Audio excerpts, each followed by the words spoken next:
ये final session होगा जब हम ये नक्षत्र जो आपको नक्शा बताया था, उस नक्षत्र नक्शे को हम देख रहे हैं अभी। और उस नक्षत्र नक्शे को देखते हुए हम एक फाइनल समरी बना रहे हैं कि किस तरीके से 9 ग्रह जो हैं वो हमारे ब्रह्मांड में हमें किस तरीके से विभाजित किए गए थे।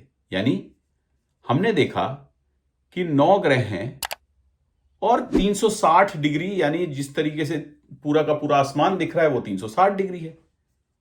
और हर ग्रह जो है हमारी जिंदगी के बारे में कुछ ना कुछ सूचना रखता है।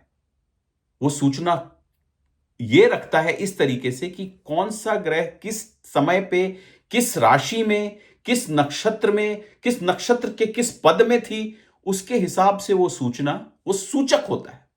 तो ग्रह हमारे सूचक हैं। अब जो भी जातक है जिसकी जन्म जिस समय पे हुआ, अलग अलग ग्रह अलग अलग राशि में हो सकते हैं, अलग अलग नक्षत्र में हो सकते हैं और अलग अलग नक्षत्र के अलग पद में हो सकते हैं, तो वो सूचना आपको मिलती है। हमने ये भी देखा कि जो पूरी की पूरी राशि है वो 12 राशियां हैं। अभी तक आपको बिल्कुल समझ में आ जाना चाहिए कि 12 राशियां, और अभी नहीं समझ में आया तो आप वापस एक बार रिपीट करके सारे सेशंस को घूम करके आइए।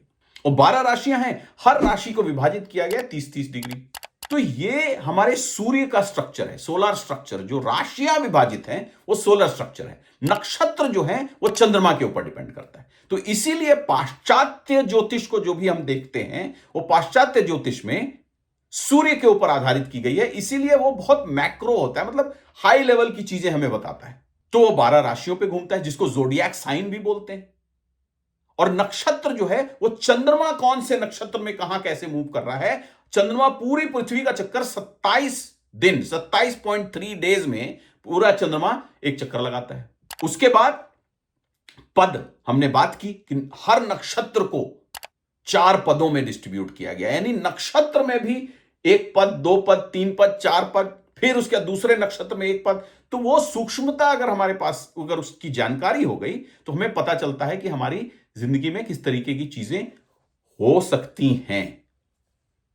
और इसीलिए 27.3 दिन की मैंने अभी व्याख्यान दी कि सूर्य हर 30 दिन में एक राशि से दूसरे राशि में मूव कर रहा है, और चंद्रमा जो है सो 27.3 डेज में पूरे के पूरे अर्थ का पूरा चक्कर लगा रहा है।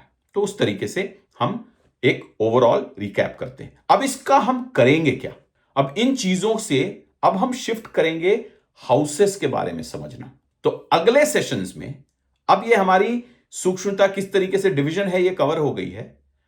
अब हम अगले सेशंस में बात करेंगे कि भाव क्या होते हैं, हाउसेस क्या होते हैं, और उनमें किस तरीके की सूचनाएं होती हैं। उसको हम समझेंगे अगले सेशन में।